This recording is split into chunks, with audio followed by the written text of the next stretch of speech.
Just thought we'd mention the Shawbirch roundabout, which catches a lot out on their driving. And basically, the lane positioning is very weird as you come up to it.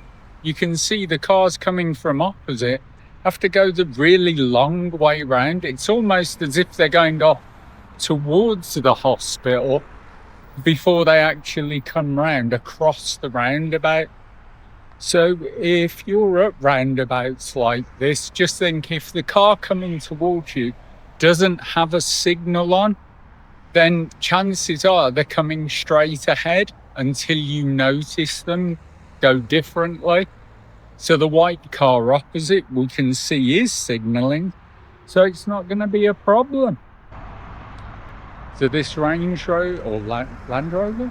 Range Rover hasn't got any signal on, so we've got to presume he's coming over towards us. Thanks, man. And he does indeed go off down the side.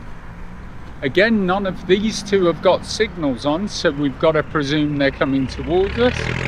The lorry, again, hasn't got a signal on. Is he coming straight ahead? Indeed he is.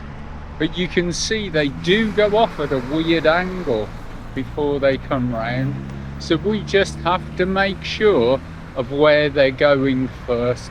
Not only will that help us to pass our driving test, it will stop us being involved in any near misses or anything more serious.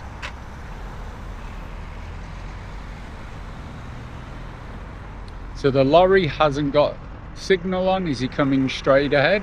No. But until we see him do that, we've got to presume, what if he's coming this way? Then we need to be prepared for it.